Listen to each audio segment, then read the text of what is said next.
한 마을에 아버지와 두 아들이 살고 있었습니다. 아버지는 굉장히 큰 부자였어요. 많은 재산과 종들을 거느렸습니다. 첫째 아들은 성실했습니다. 아버지를 도와서 열심히 일했어요. 아버지의 신임이 두터웠습니다. 그런데 둘째 아들이 문제였어요. 도무지 일을 할 생각을 하지 않습니다. 아버지의 돈을 흥청망청 썼습니다. 아버지의 말을 순종하지 않았습니다. 아버지의 말도 따르지 않은 아들은 다른 사람에게도 무례했을 것입니다. 부잣집 아들이자 막내이기에 아나무인이었을 겁니다. 다른 사람한테도 그러한데 하물며 집에 있는 종들을 얼마나 하대했겠습니까? 종들을 참 많이도 괴롭혔을 것입니다. 그는 참으로 방탕한 삶을 살았습니다. 말 많고 탈 많던 이 둘째 아들이 어느 날 아버지를 찾아옵니다. 아버지에게 유산을 미리 달라고 당당히 요구합니다. 돈은 시퍼렇게 뜨고 살아있는 아버지에게 유산을 요구한 것입니다. 아버지가 건강을 잃지도 않았습니다. 위중하여 죽을 날을 눈앞에 두지도 않았습니다. 그런데 아버지에게 재산을 미리 달라고 요구한 겁니다. 그러니까 지금 이 아들이 제정신이 아닌 겁니다. 갈 때까지 가고야 만 겁니다. 그런데 이 아버지는 이 아들의 부탁을 들어줍니다. 재산을 정리하여 아들에게 주었습니다. 아들은 즉시로 재산을 다 가지고 다른 나라로 떠났습니다. 아버지가 없는 곳에서 보란듯이 잘 살겠다며 집을 뛰쳐나갔습니다. 외국에서 허랑방탕한 삶을 살았습니다. 유흥으로 흥청망청 돈을 썼습니다. 수많은 사람들이 그의 곁에 모였습니다. 그가 좋아서가 아니었습니다. 그가 가진 돈을 탐했을 뿐입니다. 이 아들은 그 많던 재산을 다 탕진했습니다. 모든 걸 다 잃었어요. 재산만 잃은 게 아니었습니다. 친구라고 여겼던, 그렇게 믿었던 사람들도 다 잃어버렸습니다. 돈이 많을 때 함께하던 친구들이 다 온데간데 없이 사라졌습니다. 그 누구도 아들을 돌아보지 않았습니다. 그렇게 잘해줬는데 아무도 이 아들을 챙기지 않았어요. 돈을 보고 따른 사람들이었기에 무일푼이 된 아들에게 더 이상 볼 일이 없었습니다. 때마침 그 땅에 흉년이 듭니다. 경제가 곤두박질을 칩니다. 아들은 그야말로 거지가 됩니다. 살 집도 먹을 밥도 없었습니다. 본문 15절에 보시면 아들이 어떤 사람의 집에 붙여 사니라는 언급을 통해 아들이 종이 되었음을 알 수 있습니다. 순식간에 사람 대접도 못 받는 노예로 전락하고 만 것입니다. 아버지 집에서 수많은 종들을 거느리며 살던 아들은 먼 타국에서 종이 되어버리고 말았습니다. 그런 아들은 돼지를 치는 일을 했습니다. 돼지떼에 갇혀서 하루 종일 고된 노동을 해야만 했습니다. 돼지는 이스라엘 사람들이 좋아하는 동물이 아닙니다. 혐오하는 동물입니다. 레위기 11장 7절에 돼지는 부정한 동물이라고 명시되어 있습니다. 아들은 혐오하는 돼지와 하루 종일 같이 있어야만 했습니다. 그런데 일당도 없었어요. 노예니까요, 종이니까요. 일당 없습니다. 심지어는 밥도 제대로 못 얻어 먹었습니다. 그냥 잠만 재워주는 게 전부였습니다. 아들은 너무 배가 고팠어요. 돼지들이 먹는 쥐염 열매라도 얻어먹으려 했지만 그것조차 얻어먹지 못했습니다. 쫄쫄 굶었어요. 거의 죽지 못해 살았습니다. 여느 때처럼 고된 하루 일과를 마치고 아들은 어두운 방에 홀로 누웠습니다. 감은 두 눈에 눈물이 흘렀습니다. 따뜻한 고향집이 떠올랐습니다. 아들은 혼잣말로 중얼거립니다. 내 아버지에게는 양식이 풍족한 종들이 얼마나 많았던가. 나는 여기서 굶어 죽는구나. 아들은 고향 집을 떠올리는데 아버지를 떠올리지 않아요. 아버지가 아닌 고향 집의 종들을 떠올립니다. 자기 집의 종들을 부러워해요. 그러니까 자기처럼 악덕 주인이 아니라 선한 주인을 모시고 사는 종들이 몹시 부러웠습니다. 양식이 풍족한 아버지의 종들처럼 되고 싶었어요. 그러니까 이 아들이 자존감이 완전 바닥을 친 거예요. 자기 집의 종들과 자기를 지금 비교하고 있는 겁니다. 그래서 아들은 결심했습니다. 집으로 돌아가기로 결심합니다. 아버지에게 용서를 구하기로 합니다. 회개하고 다시 아들로 받아달라는 말은 생각조차 못해요. 아예 떠올리지를 못합니다. 그저 아들이 아닌 종으로 받아달라고 아버지에게 간청하기로 했습니다. 아들은 모두가 잠을 자는 틈에 몰래 그 집을 빠져나옵니다. 아버지 집을 향해 도망쳤습니다. 며칠을 걷고 또 걸었습니다. 가뜩이나 먹지 못했는데 이미 쇠한 기력이기에 걸을 힘도 없었는데 어디서 그런 힘이 나왔는지 모르겠습니다. 아마도 살 길을 찾았기 때문입니다. 희망을 찾았기 때문입니다. 돌아갈 곳을 찾았기 때문입니다. 쉼없이 걸은 발처럼 머리에는 쉼없이 생각이 떠올랐습니다. 아버지가 날 용서해 줄까? 나를 종으로 받아줄까? 형은 어쩌지? 형이 나를 가만히 두지 않을 텐데. 아버지 집에 종이 된다 한들 다른 종들이 나를 환영해 줄까? 내가 그렇게 괴롭혔는데, 내가 그렇게 못살게 굴었는데 그들이 나를 동료로 여겨줄까? 온갖 생각이 꼬리에 꼬리를 물었습니다. 집으로 가까우면 가까울수록 그 걸음은 점점 더뎌졌습니다. 아버지를 만날 용기가 점점 사그라졌습니다. 저 멀리 고향이 보입니다. 심장이 쿵쾅거리기 시작해요. 동네 입구에 다다를수록 쿵쾅거림은 더욱 거세집니다. 동네 입구에 도착하니 더 이상 걸음을 뗄 수 없었습니다. 차마 아버지 얼굴을 볼 자신이 없었어요. 푹 숙인 고개 사이로 깊은 한숨이 새어나왔습니다. 다 왔는데 차마 들어갈 용기가 나지 않았습니다. 오가지도 못하고 그 자리에서 주저할 따름이었습니다. 그런데 느닷없이 누군가 아들을 덥석 끌어안았습니다. 깜짝 놀란 아들이 누군가 보니 바로 아버지였습니다. 아버지가 아들을 안고 펑펑 울고 있었습니다. 집에 도착하지도 않았는데 동네 입구인데 어떻게 알았는지 아버지가 달려와서 안아준 것입니다. 아들이 떠난 날부터 아버지는 늘 아들을 기다렸습니다.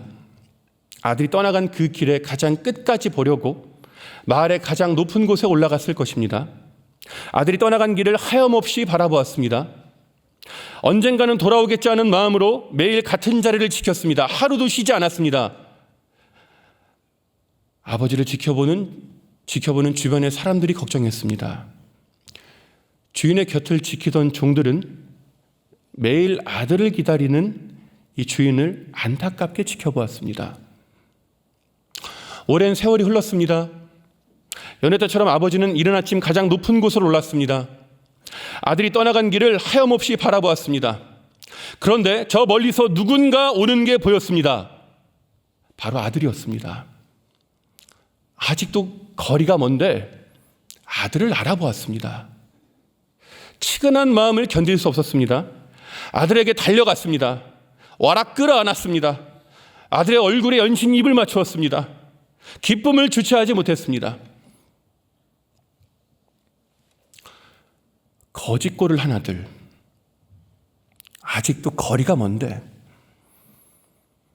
아버지는 아들을 어떻게 단번에 알아봤을까요? 눈도 흐릿했을 노인이 처참한 몰골의 아들을 어찌 알아보고 달려왔을까요? 답은 간단합니다. 자식이기 때문이에요. 자식이기 때문입니다. 자식이기에 단번에 알아본 겁니다. 남루해지다 못해 거짓골을 하고 있어도 눈이 흐릿해도 본능적으로 알아본 겁니다. 더러워도 상관없습니다. 냄새가 나도 상관이 없어요. 아들이니 꽉 끌어안고 입을 맞춥니다. 바로 하나님 아버지의 마음입니다. 나를 살리시려고 저 높은 하늘에서 이 땅으로 달려오셨습니다. 하나님을 떠난 우리, 제가 덕지덕지 붙은 처참한 모습이라 할지라도 하나님은 단번에 날 알아보십니다.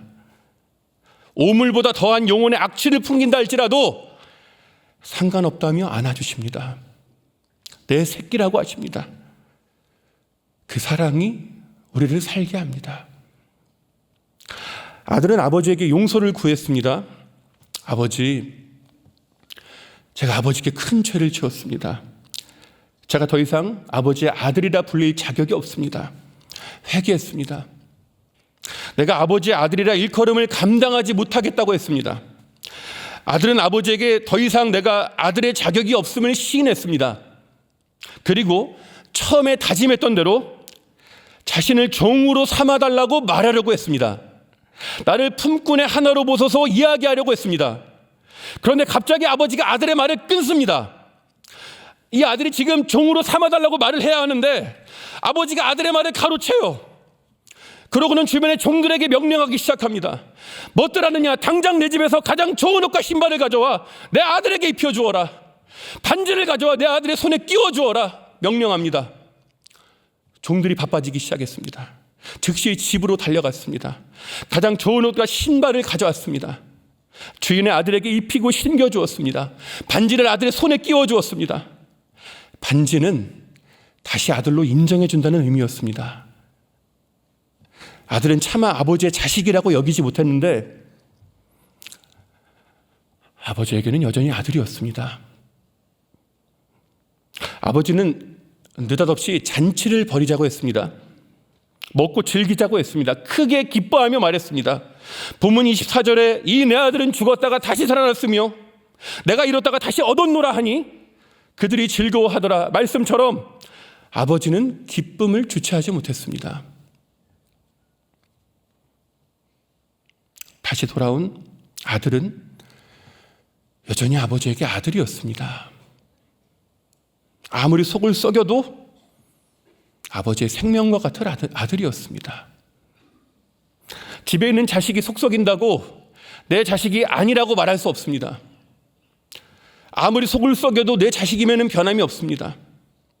결국 아들은 종이 아니라 다시 아버지의 아들이 되었습니다. 아버지에게로 돌아갈 결심, 내디딘 한 발자국이면 충분했습니다. 아들이 아버지를 찾은 것이 아니었습니다. 아버지가 아들을 찾았습니다. 우리가 읽은 본문 앞에 두 가지 비유에서도 마찬가지였습니다. 길을 잃어버린 양 한 마리를 찾은 건 주인이었습니다. 잃어버린 한 드라크마를 찾은 것도 주인이었습니다. 잃어버린 아들을 찾은 것도 아버지였습니다. 하나님은 우리를 찾으십니다.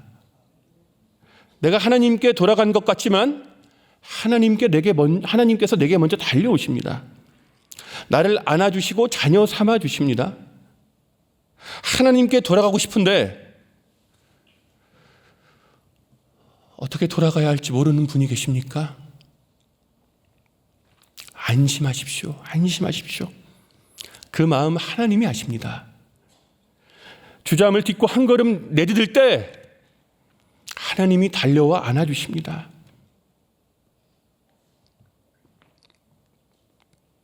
내 죄로 인해, 내 죄 때문에 하나님과 아무리 거리가 멀어진 것 같아도 상관없습니다.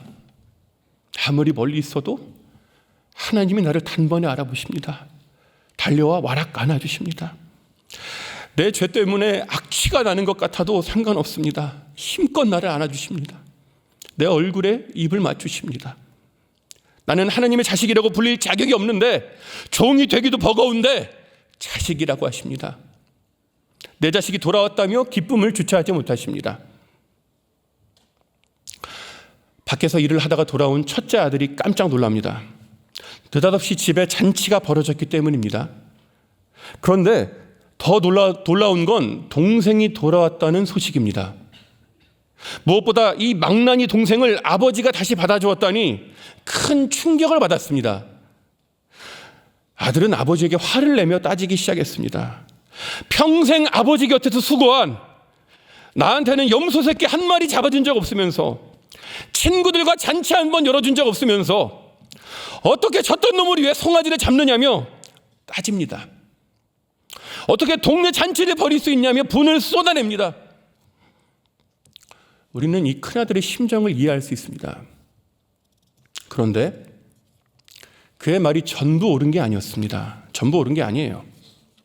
이 아들이 나한테 아무것도 해준 것이 없다라고 아버지한테 따졌지만 정작 이 큰아들 역시 아버지의 재산을 미리 물려받았기 때문입니다. 본문 12절 하반절에 보면 아버지가 그 살림을 각각 나누어 주었더니라는 언급을 통해 알 수 있는 건 동생이 재산을 물려받을 때 형도 받았습니다. 똑같이 받은 게 아니에요. 신명기 21장에 보면 큰 아들은 첫째는 2몫을 받는다고 합니다. 다른 자녀들에 비해 2배를 더 받는다는 거예요. 이미 아들은 아버지의 유산을 물려받았습니다. 아버지는 이 아들의 불평을 가만히 듣고만 있었습니다.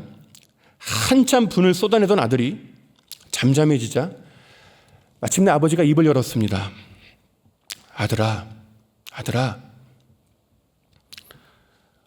내가 너와 항상 함께 있지 않니?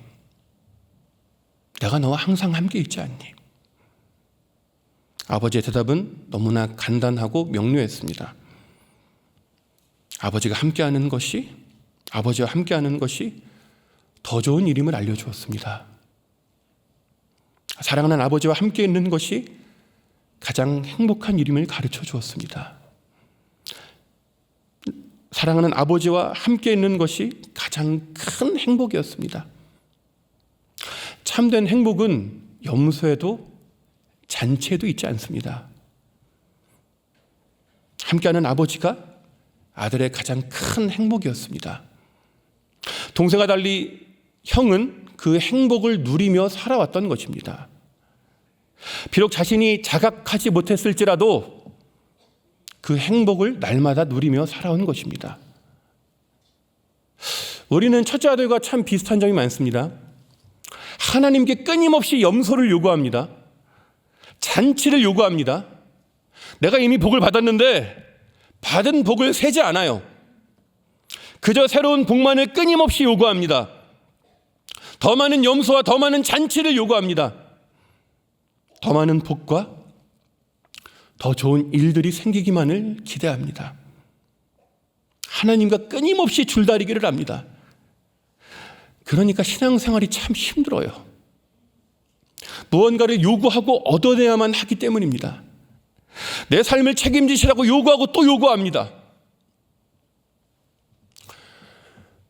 성경에 예수님이 수많은 병자들을 고치시죠. 근데 가만히 생각해 보면 이 병자들, 가난하고 힘든 사람들, 병이 치유되잖아요. 문제에서 해결되잖아요. 근데 그럼에도 불구하고 그들의 형편은 여전했습니다. 그들의 처지는 여전했어요. 여전히 가난하고 여전히 혼자였습니다.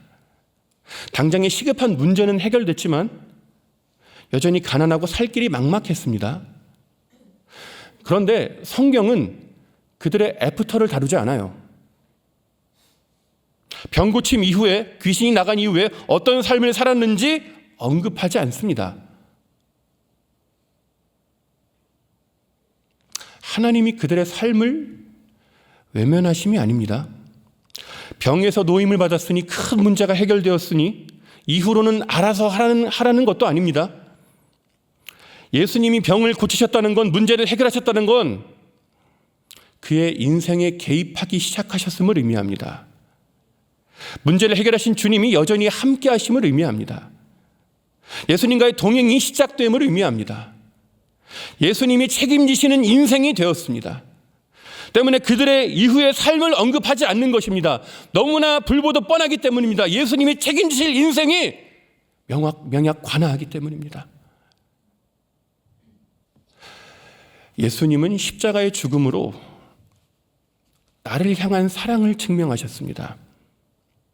단순히 나의 병을 고치시고 문제를 해결하는 차원을 넘어 나를 살리시겠다고 목숨을 내어주셨습니다. 죽음으로 그 사랑을 증명하셨습니다. 나를 죽을 만큼 사랑하시는 하나님이 나를 떠날 리가 없습니다. 나를 구원하신 주님은 여전히 내 곁에 계십니다. 그 하나님은 내 삶의 필요를 다 아십니다. 내가 염소가 필요할 때 주시고 내가 잔치가 필요할 때 주십니다. 나를 돌보시는 하나님을 믿고 의지할 때 우리는 한 걸음 더 나아갈 수 있습니다. 사랑하는 성도님들, 아버지가 아들에게 말했습니다. 내가 너와 함께 있지 않니? 내가 너와 함께 있지 않니?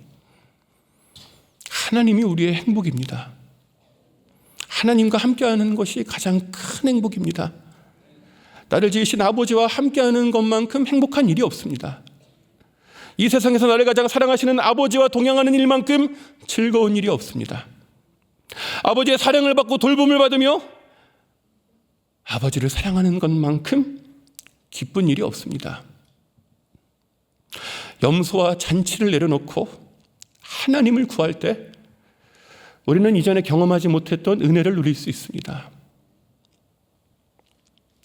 그리고 우리는 이미 유산을 받았습니다.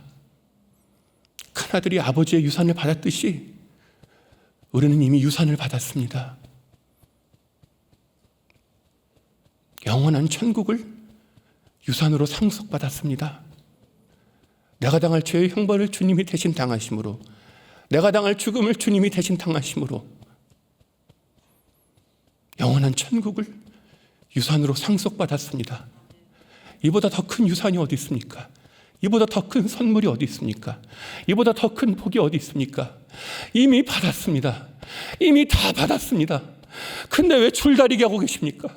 이미 다 받았는데, 이미 나에게 모든 걸 다 주셨는데, 이미 나에게 생명을 주셨는데, 나에게 모든 걸 주신 주님께 뭘 또 그렇게 달라고 하십니까? 이미 다 주셨습니다. 그리고 더 주십니다. 우리에게 필요할 걸 이미 다 하시기에 우리의 삶을 돌보시고 책임지십니다.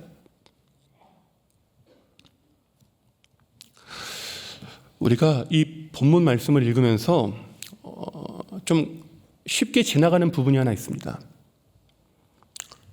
좀 그냥 별로 중요하지 않은 것처럼 여기고 지나가는 문장이 하나 있습니다.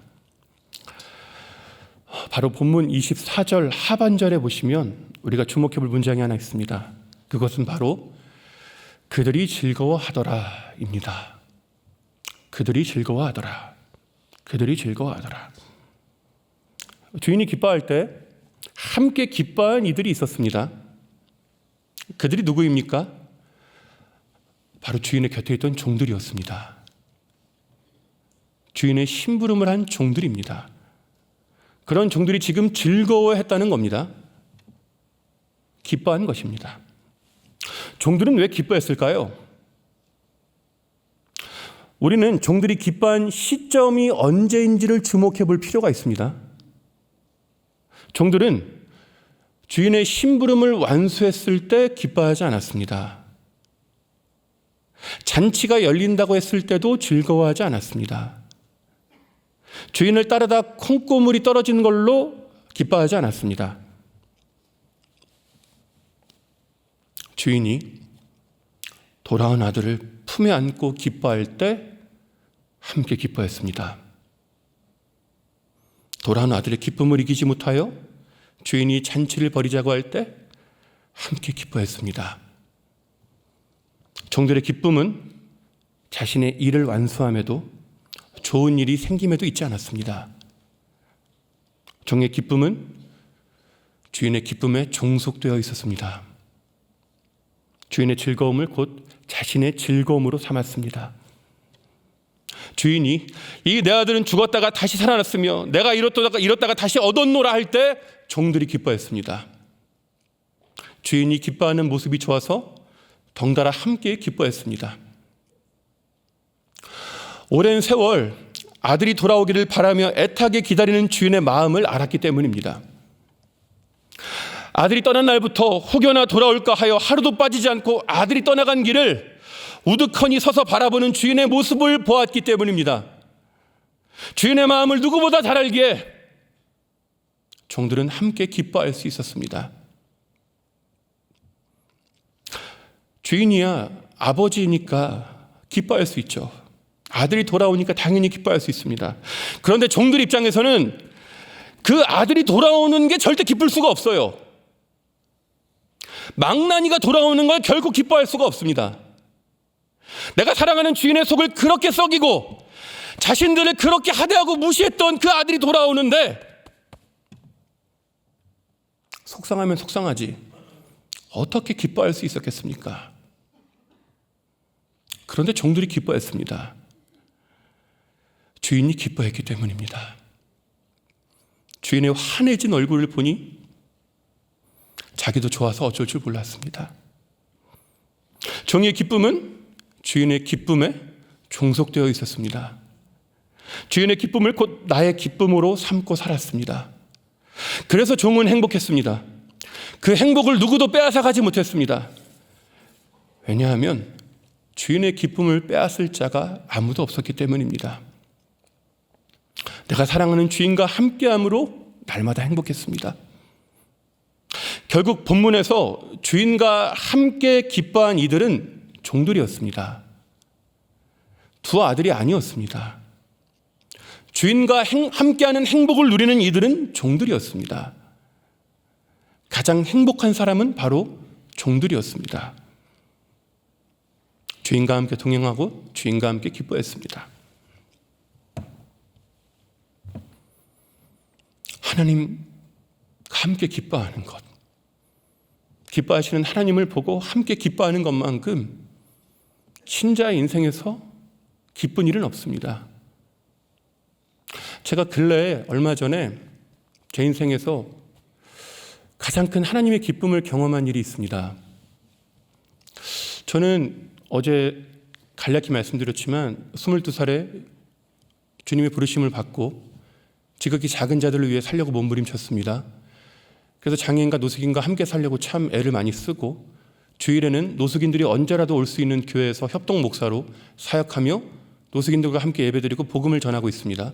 그리고 저는 얼마 전까지 주중에는 장애인의 자립을 돕는 굿윌 스토어에서 일을 했습니다. 잘 아시겠지만 굿윌 스토어는 장애인의 자립을 위해서 세워진 단체입니다. 그 외형은 아름다운 가게하고 똑같아요. 사람들이 사용하지 않는 물건 기증받아서 판매하는 그런 스토어입니다. 근데 한 가지 다른 게 있다면 발달 장애인들이 직원으로 일을 해요. 저는 그 굿윌 스토어에서 주중에 일을 하면서 그 장애인들과 참 행복한 시간을 보냈습니다. 그리고 저는 그곳에서 참으로 해맑고 삶의 자신감이 넘치는 행복한 장애인들을 참 많이 보았어요. 장애인이 자기 직업이 있고 좋아하는 일을 하고 좋아하는 동료들이 있고 월급 받았다고 저축하고 어머니 아버지 생신 선물 사드리고 외식 시켜드리고 자기가 좋아하는 프로축구팀 응원 가고 가서 콘서트 구경 가고 그러니까 이 장애인의 삶이 완전히 바뀐 겁니다. 그 얼굴과 삶이 바뀐 그 장애인을 보는 그 기쁨이 너무나 충만했어요. 그래서 쉬는 날이 있었지만 쉬지 않았습니다. 쉬지 않고 열심히 일했어요. 근데 제가 일하던 매장이 제가 처음에 말단 사원으로 들어갔던 매장이 좀 어려웠습니다. 제가 처음에 입사하자마자 처음 들은 말이 여기 운영이 어려워서 곧 문 닫을 수도 있어요. 그 말을 들은 거예요. 이제 들어왔는데 문 닫는다는 말을 들은 거예요. 그래서 제가 어떻게 했냐면 하나님한테 기도하면서 그 굿윌 스토어를 그 안양에 있었는데 안양 지역 내에 있는 교회들에 알리기 시작합니다. 안양시 기독교연합회 회장 목사님 찾아가고 목사님들을 찾아가서 도움을 구해요. 그리고 그 지역 내에 있는 언론사들에게 도움을 요청합니다. 그 안양과 군포 과천에 몇만 부가 깔리는 교차로라는 거 있어요. 그 교차로에 전화했을 때 거기에서 하나님이 은혜 주셔서 그 전면 광고 그거 비싸거든요. 몇십만 원 하거든요. 한 달에 몇십만 원 합니다. 근데 그거를 거기에서 그 마음을 가득하게 여겨줘서 1년 넘게 전면에 무상으로 광고를 해줘요. 그리고 그 지역사회에 있는 교회들과 그리고 여러 사람들이 막 동역하는 일들이 일어납니다. 그리고 제가 그 굿윌 스토어에서 사역하면서 정말 어려울 때 하나님한테 기도했어요. 내가 여기에서 어떻게 하면 하나님의 기쁨을 위해 살 수 있을까? 기도했습니다. 내가 선 이곳에서 하나님의 기쁨을 위해 살게 해달라고 기도할 때 어느 날 매장에 한 손님이 찾아와요. 근데 그때 매장 입구에 그 전자피아노가 그 DP되어 있었거든요. 근데 이 온 고객이 그 전자피아노를 보고 너무 반가워하는 거예요. 그러면서 이거 얼마냐고 물어봐서 예, 이거 30만 원입니다 하니까 자기가 사겠다고 하는 겁니다. 그 사연을 들어보니까 그분이 개척교회를 다니시는데 그 성도가 자기 하나예요. 목사님 가족과 자기 하나.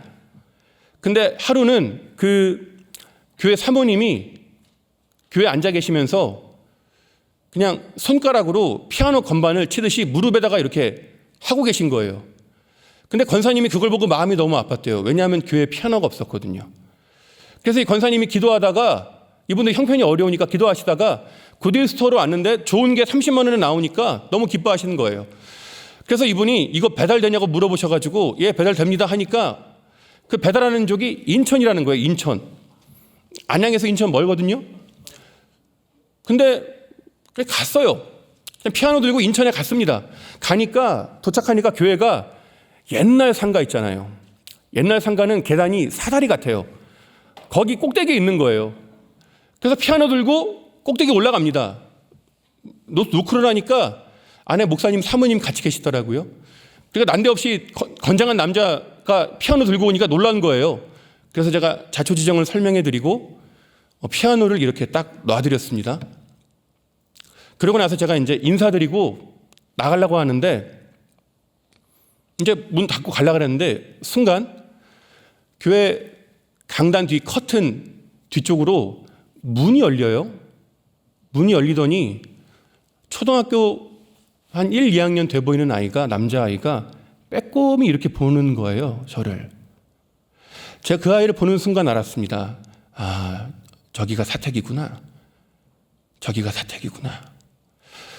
마음이 너무 아프더라고요.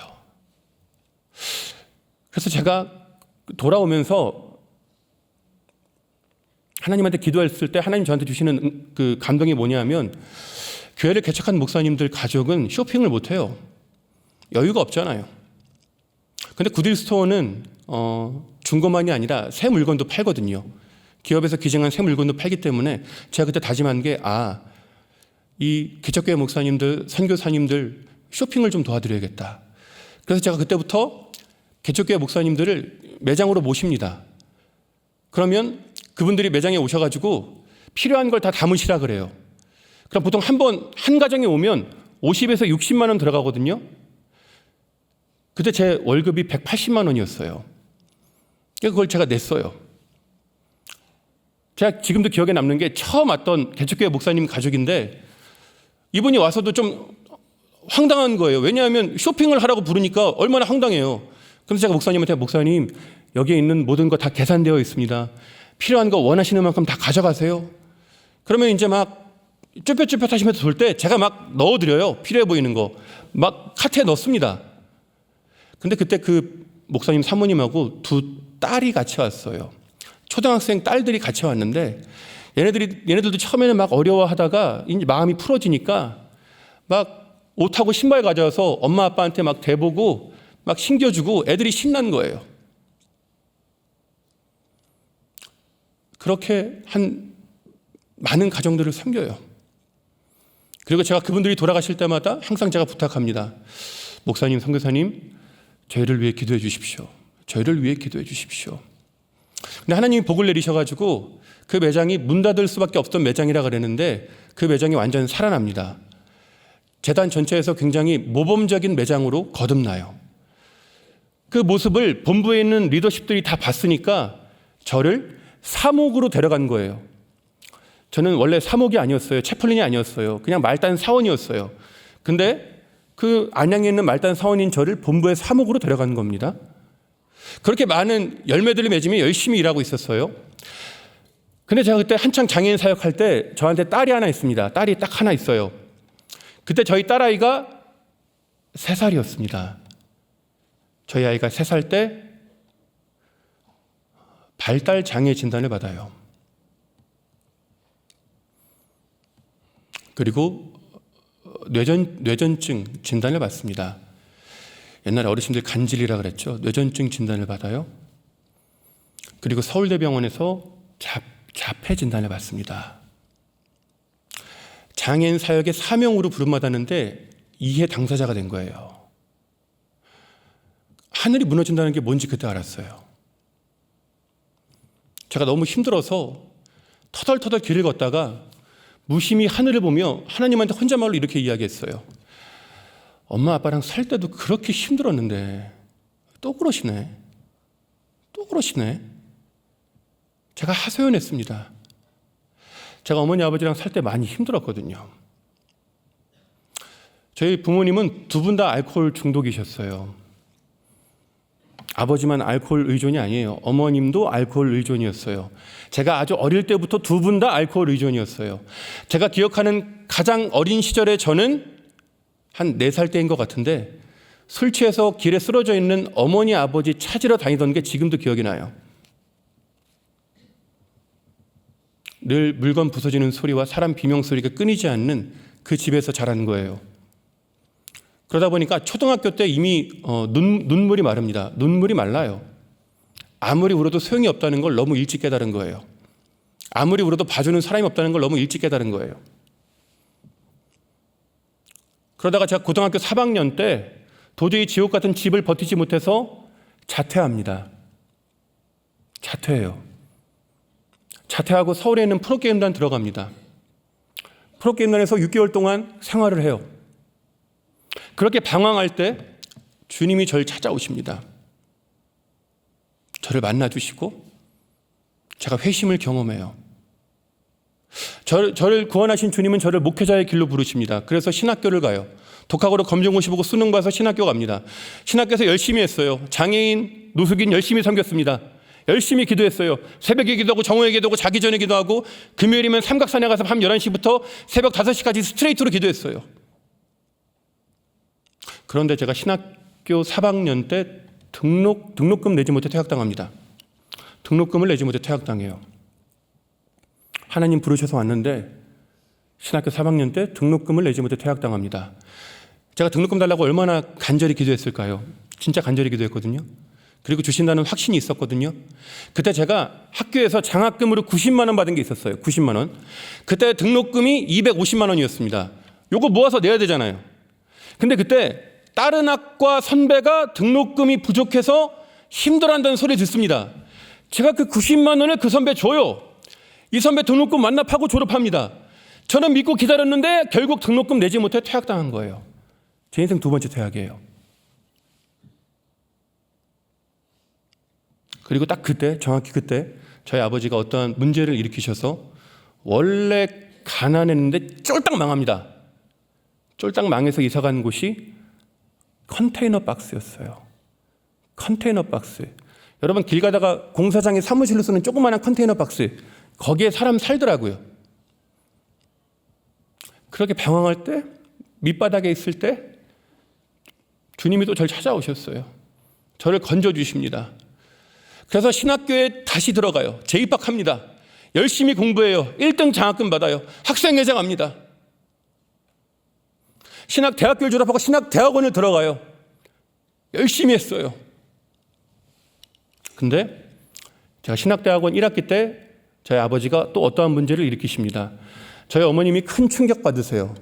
어머님이 우울증이 점점 깊어지시더니 어느 날부터 아들을 못 알아봅니다. 아들을 못 알아봐요. 무엇보다 큰 문제는 어머님이 스스로 자해하신다는 거예요. 제가 도저히 지켜볼 수 없어 어머님 손잡고 한림대학병원 정신과 가니까 그 과장 교수님이 어머님 조현병입니다. 어머님 조현병이니까 지금 당장 입원하세요. 그래서 어머니 그 대학병원 8층 정신병동에 입원시켜드려요. 그리고 정확히 며칠 뒤에 저희 아버지가 알코올 중독 너무 심해져서 또 그 과장 교수님 또 만나러 갑니다. 그 교수님이 아버지 알코올 중독이 너무 심합니다. 당장 입원하세요. 그래서 또 아버지 손잡고 8층에 제가 입원시켜드려요. 어머니 아버지 두 분 다 정신병원 들어가신 거예요. 도저히 버틸 힘이 없어서 신학대학원을 자퇴합니다. 자퇴해요. 제 인생 3번째 퇴학이에요. 그렇게 우여곡절을 거쳐 다시 신학대학원 갑니다. 신대원 가고 사랑하는 사람을 만나 결혼합니다. 그리고 애를 낳았어요. 그러니 제가 꾸릴 가정에 대한 간절함이 어떠했겠습니까? 제가 꾸려나갈 그 가정에 대한 애절함이 어떠했겠습니까? 엄마 아빠처럼 살지 말아야지. 행복한 가정 꾸려야지. 믿음의 가정 꾸려야지. 제가 얼마나 간절했겠습니까? 근데 저희 아이가 3살 때 복합장애 진단 받은 거예요. 그 이전에 3번의 퇴학당할 땐 아무리 힘들어도 삶을 포기하고 싶다는 생각을 한 적은 없습니다. 그런데 자식이 아파서 매일 병원 가고 장애 진단 받는 건 차원이 다르더라고요. 야, 이거 차원이 다르더라고요. 야, 못 살겠더라고요. 와, 못 살겠더라고요. 그렇게 가장 힘들어할 때 저하고 제 아내가 결혼하고 나서 매일 밤마다 기도하고 잤어요. 그때도 너무 힘들 때 아내하고 저하고 연애대처럼 밤에 기도합니다. 그런데 하나님이 저희 아내의 마음에 2가지 감동을 주세요. 며칠간의 간격을 두고 제 아내의 마음에 2가지 감동을 주십니다. 첫 번째 감동은 이거였어요. 하나님이 그 밤에 제 아내의 마음에 하나님이 주신 것 중에 좋지 않은 건 없다. 하나님이 주신 것 중에 좋지 않은 건 없다라는 첫 번째 감동 주십니다. 그러니까 그걸 받고 저희가 이제 묵상하는 거예요. 그렇지. 하나님 주신 것 중에 좋지 않은 건 없지. 하나님 좋은 것 주시지. 하나님 우리에게 장애아를 자녀로 주셨지. 하나님 선한 것 주시지. 그리고 나서 며칠 뒤에 2번째 감동이 임합니다. 그 밤에 하나님이 제 아내의 마음에 자식의 장애는 부모가 선택한 게 아니라 하나님이 허락하신 거다. 자녀의 장애는 부모가 선택한 게 아니라 하나님이 허락하신 거다. 2번째 감동 주십니다. 그러니까 하나님이 제 아내한테 네가 선택한 거 아니야. 내가 허락한 거야. 말씀해 주신 거예요.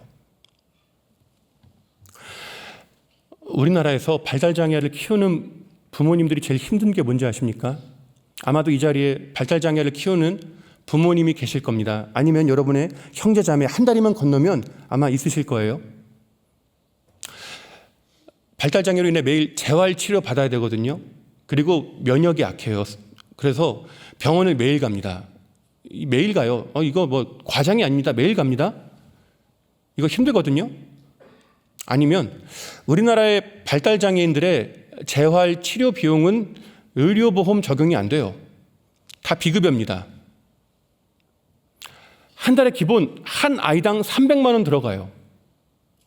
그러니까 우리나라에서 발달장애를 놓고 키운다는 건 집에 기둥 뿌리가 뽑힌다는 거예요. 자기 집이 있던 사람이 전세로 가고 월세로 가는데 오래 걸리지 않습니다. 저 많이 봤어요. 엄마는 하루 종일 애하고 부대끼고 전쟁 치르고 아버지는 회사에서 늦게까지 일하다가 집에 들어오나요? 어딜 들어와요? 못 들어와요. 병원비 벌러 나가야지. 쿠팡 가요. 대리 뛰어요. 이게 사는 게 아니에요. 이거 힘들거든요. 이거 되게 힘들어요. 근데 그 발달장애인 부모님, 어머님을 가장 힘들게 하는 건 따로 있습니다. 따로 있어요. 그건 바로 죄책감입니다. 죄책감이에요. 자책감입니다. 나 때문에 이렇게 됐구나. 나 때문에 내 자식이 장애인 됐구나. 나 때문에 내 새끼가 장애인으로 태어났구나. 이 죄책감이 제일 힘들어요. 이게 사람 피를 말립니다. 이게 뼈를 말려요. 숨을 못 쉬게 합니다. 사람을 죽을 것 같아요. 병원에서 의사가 이거 어머니 아버지랑 아무 연관 없습니다. 유전적으로 아무 연관 없어요. 어머님 잘못 아닙니다. 의사가 백날 이야기해도 소용없습니다. 소용없어요. 그 어머니는 그 죄책감을 평생 끌어안고 살아갑니다.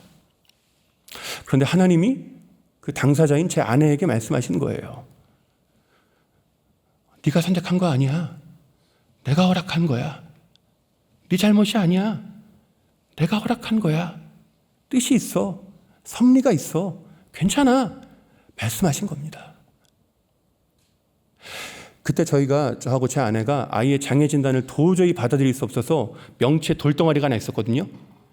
이게 꽉 막혀서 저희가 숨을 못 쉬고 죽을 것 같았거든요. 근데 그 두 번째 감동이 임하는 순간 이게 쑥 내려갑니다. 쑥 내려가요. 소화가 되더라고요.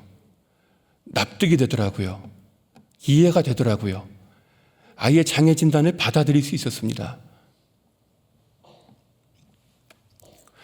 예수님을 아무리 잘 믿는 신자라 할지라도 고난이 찾아올 때가 있습니다. 어려움이 찾아올 때가 있어요. 그런데 예수님을 믿어서 좋은 게 하나 있더라고요. 좋은 게 있습니다. 신자는 해석된 고난을 받거나 해석이 될 고난을 받아요. 하나님이 고난을 해석해 주십니다. 하나님이 고난 가운데 담긴 뜻을 풀어서 설명해 주세요. 고난 안에 담긴 섭리를 깨닫게 하십니다. 여러분, 그게 해석되잖아요? 그럼 소화됩니다. 그게 감동이 주어지잖아요? 그럼 이해가 돼요. 받아들일 수 있어요. 숨 쉴 수 있습니다. 눈이 떠져요. 눈이 밝아집니다. 그 이전에는 감동 이전에는 하나님이 나한테 고난 폭탄 던져주고 혼자 멀리 도망친 줄 알았거든요. 근데 감동이 주어지는 순간 직감합니다. 내가 당하는 고난은 철저히 하나님의 통제하에 있다는 걸 직감해요. 내가 당하는 고난은 철저히 하나님의 손안에 있다는 걸 직감합니다.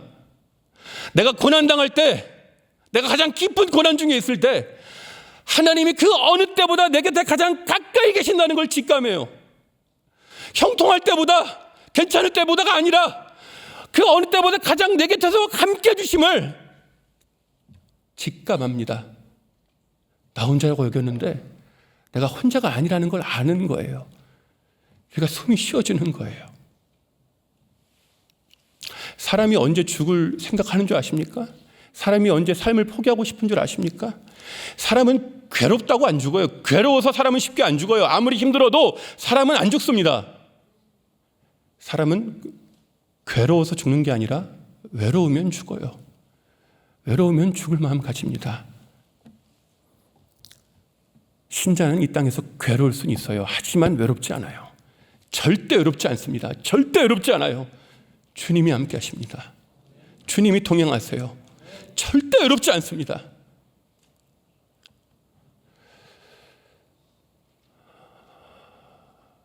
그 해석이 주어진 순간 아픔이 사명이 되었습니다. 감동이 주어진 순간 고난이 사명이 되었어요. 그때부터 제가 그 발달장애인 사역을 목숨을 걸고 합니다. 왜냐하면 제가 잘해야 저희 딸 아이가 자라서 맞이할 세상이 바뀌거든요. 그래서 그때부터 1만 장애인 파송 운동이란 비전 저한테 주셔서 그걸 외치기 시작합니다. 굿윌스토어나 그런 장애인 자립기관들에 한국교회 10%만 물품을 기증하거나 후원을 하면 10,000명의 장애인이 자립하겠다라는 비전을 주시는 거예요. 10%만. 그리고 그 10,000명의 장애인이 자립한다는 건 10,000개의 가정이 산다는 겁니다. 그리고 그 장애인들이 일할 일터들이 전국 방방곡곡에 생기면 그곳을 드나드는 수많은 비장애인들, 수백만에서 천만 단위의 비장애인들의 편견이 깨져요. 편견이 깨집니다. 왜냐하면 장애인에 대한 편견을 깨뜨리는 가장 빠르고 강력하고 확실한 건 만남이거든요. 만남이에요. 만나면 아무렇지 않아요. 그러니까 10,000명의 장애인이 자립을 하면 천만 단위의 사람의 편견이 깨지는 거예요. 저희 딸아이가 자라서 맞이할 세상이 장애인에 대한 편견이 없는 세상을 맞이한다는 거예요. 그래서 그때부터 혼자서 막 그냥 외치고 다닙니다. 근데 신기한 일이 일어나요. 교회들에서 저를 강사로 불러줍니다. 무명의 목사인 저를 막 강사로 불러줘요. 그리고 무명의 목사인 제가 책을 내게 하십니다. 작은 자의 하나님이란 첫 번째 책이 나와요. 그 책이 나온 지 한 달 만에 1쇄가 다 나갑니다. 출간한 지 한 달 만에 1쇄가 다 나가요. 베스트셀러에 올라갑니다. 그러니까 저도 놀라고 출판사 사장님도 놀랐어요. 큰 교회 목사가 아닌데 무명의 목사가 책을 냈는데 베스트셀러가 되니까 놀란 거예요. 근데 그 책의 결말이 1만 장애인 파송운동입니다. 장애인과 비장애인이 더불어 살아가는 세상에 대한 비전을 선포했어요. 그 책을 보고 그 책이 베스트셀러였으니까 새롭게 하소서 작가님이 보고 저한테 연락을 합니다. 그 방송에 나와달라고 섭외를 해요. 그래서 제가 그 방송을 나갑니다. 녹화장 가니까 그 작가님 세 분이 제 책을 봤다면서 이렇게 펼쳐 보이시는데 제가 깜짝 놀랐어요. 이 간증집이거든요. 근데 간증집을 무슨 수능 문제집 보듯이 보셨더라고요. 밑줄을 다 쳐놓고 포스트잇을 다 붙여놨어요. 그러니까 이분들이 제 삶을 완전히 분석하신 거예요. 그러면서 한 작가님이 저한테 뭐라 그러시냐면, 목사님, 방송 나가면 후원금 많이 들어올 거예요. 저한테 그러시더라고요. 제가 어떻게 사는 줄 아시니까 저 격려해 주시려고 방송 나가면 후원금 얼마 들어올 거예요. 저한테 이야기해 주시는데, 와, 그 단위가 어마어마하더라고요. 요거 받으면 저희 아이 병원비 걱정 안 해도 되겠더라고요. 그렇게 방송 녹화를 합니다. 하나님이 큰 은혜 주셨어요. 보신 분 아시겠지만 방송 말미에 주영훈 집사님이 우시거든요. 그리고 거기 함께하는 다른 MC분들도 우세요. 그리고 스태프들도 다 울었습니다. 하나님 큰 은혜 주셨어요. 그렇게 녹화를 마치고 제 방송을 CBS에서 1부와 2부로 나눠서 일주일 내내 틀어줍니다. 그리고 유튜브에서도 조회수가 많이 나왔어요. 본방송도 조회수가 많이 나오고, 쇼츠 중에 하나는 185만 명이 넘게 봤어요. 그러니까 장애인 자립에 대한 이 메시지가 순식간에 퍼진 거예요. 그 방송이 나가자마자 구딜스토어에 성도님들이 물밀듯이 밀려가기 시작합니다. 교회들이 후원금을 보내고 막 그곳에 가서 그 장애인의 자립을 돕기 시작해요. 놀라운 일들이 일어난 겁니다. 그렇게 방송 나가고 나서 작가님이 저한테 전화하셨어요. 작가님이 저한테 전화해서 목사님 후원 계좌 알려주세요. 저한테 그러는 거예요. 이제 방송 보고 후원금 보낸다는 사람들이 있으니까 저한테 이제 후원 계좌 알려달라고 연락이 온 거예요. 그래서 제가 3초간 갈등합니다. 잠깐 기도하고 그 작가님한테 제 개인 계좌가 아니라 구딜스토어 계좌를 알려드려요. 그래서 방송을 보고 후원한 사람들의 그 후원금이 구딜스토어로 들어갑니다. 저는 기뻤어요. 왜냐하면 하나님이 이 일을 기뻐하시는 줄 제가 알았거든요. 제 아내도 기뻐했습니다. 근데 주변에 지인들이 난리가 났어요. 저를 아끼는 제 주변의 지인들이 난리가 난 거예요. 아니, 그 방송 보고 그냥 기증 물품만 거기 보내도 충분한데 왜 후원금 안 받냐? 왜 그래 답답하냐? 저한테 막 뭐라 그러는 거예요. 근데 저는 괜찮았어요. 하나님이 이 일을 기뻐하시는 줄을 제가 알았거든요. 그리고 그 책이 그 베스트셀러였으니까 그 다니엘 기도의 디렉터 목사님이 연락이 옵니다. 그 디렉터 목사님이 그 다니엘 기도 나가달라 그래서 제가 나가기로 해요. 그 전화를 끊자마자, 섭외 전화 끊자마자 제 머리에 처음으로 떠오른 생각은 내 간증해야지. 내 간증해야지. 작은 자의 하나님 보면 제가 퇴학 4번 당한 이야기 나오거든요. 제 간증하고 싶었어요. 그리고 주변 지인들도 그랬어요. 서목사, 새롭게 소수에서 장애인의 자립 이야기했으니까 서목사 이제 다니엘 기도 나가면 간증해라. 본인 사역의 길을 열어야 되니까 간증해라. 막 그러는 거예요. 근데 제가 고민하고 기도할 때 하나님이 저한테 주시는 감동은 제 개인 간증을 하는 게 아니었어요. 가만히 생각해 봤어요. 하나님께서 문명의 목사인 저를 책을 내게 하시고 새롭게 서 나오게 하시고 다니엘 기도까지 나오게 하신 이유가 뭘까 했을 때 답이 딱 나오더라고요. 아, 장애인 자립 전화라고 하시는구나. 장애인 자립 전화라고 그러시는구나. 근데 그럼에도 제 마음에 갈등이 많았어요. 사는 게 너무 버거웠거든요. 제 간증하고 싶었어요.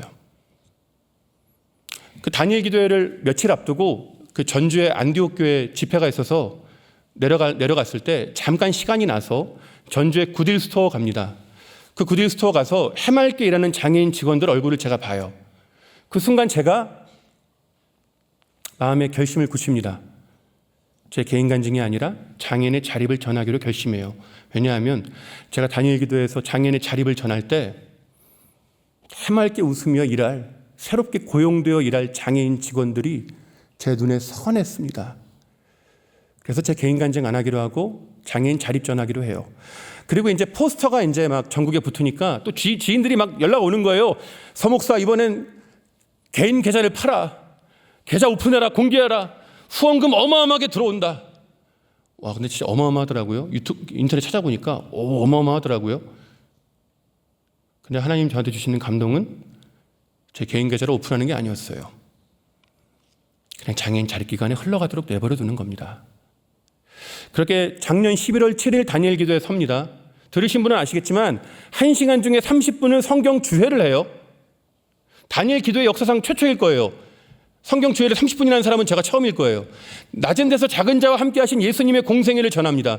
그리고 나머지 30분은 한국교회가 연합하여 장애인의 자립을 도와주십시오.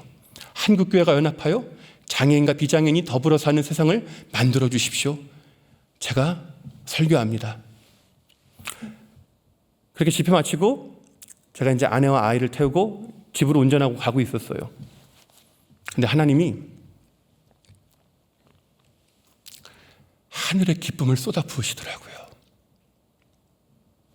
하나님이 하늘의 기쁨을 쏟아 부으시더라고요. 제가 하고 싶은 말이 아니라 하나님이 원하시는 말씀을 그 강단에서 전할 때 그런 저를 너무나 기뻐하시고 귀하게 여겨주시고 저를 너무나 흐뭇하게 바라보시는 그 주님의 시선과 기쁨이 느껴지더라고요. 그 주님의 기쁨이 얼마나 큰지 제가 압사당할 것 같더라고요. 얼마나 행복한지 제 인생에 그렇게 행복한 날이 없었어요.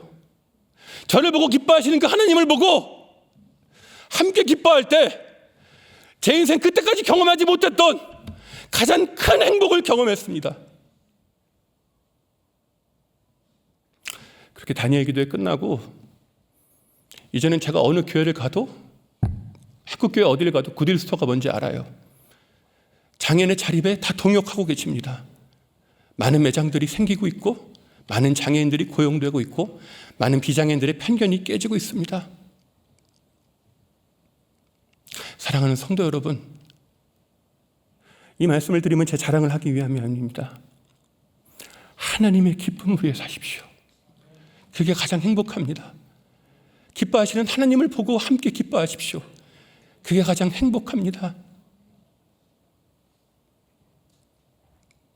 본문에 나온 종들처럼 하나님과 함께 기뻐하심으로 진정한 기쁨을 누리시는 저와 우리 성도님들 되시길 예수님의 이름으로 축원합니다.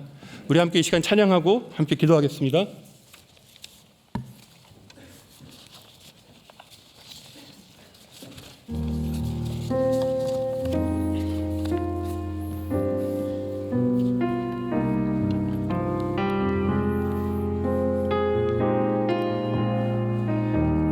예수는 내 힘이요 예수는 내 힘이요 나의 기쁨 내 참 소망 그 이름의 생명이 내 삶의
우리 시간 함께 기도할 때 성도님들 무엇을 위해 사십니까? 무엇을 기뻐하며 사십니까? 둘째 아들처럼 돈을 보고 사십니까? 내 안목의 정욕과 이생의 자랑을 위해 사십니까? 아니면 첫째 아들처럼 하나님께 끊임없이 무언가를 요구하며 사십니까? 그 두 사람은 아들인데 정작 아버지와 함께하는 행복을 누리지 못했습니다. 기뻐하시는 아버지와 함께 기뻐하는 행복을 누리지 못했습니다. 하지만 종들은, 비천한 종들은 그 아버지와 함께 기뻐했고 그 죄인과 함께하는 그 기쁨을 누렸습니다. 이 시간 기도할 때 주님, 내 처지와 형편이 비록 비천하다 할지라도 하나님과 함께할 때 내가 기쁜 줄을 믿습니다. 기뻐하시는 하나님을 함께 바라보고 기뻐할 때 내 인생이 행복한 줄을 믿습니다. 내 형편의 처지가 아니라 기뻐하시는 하나님과 함께 기뻐하는 것이 내 삶의 가장 큰 기쁨이야 목적이 됨을 믿습니다. 하나님, 그 기쁨을 나를 불러주시옵소서. 주님과 함께 기뻐하는 복된 인생 되게 해달라고 우리가 시간 주님 이름 한번 부르고 기도합니다. 주여!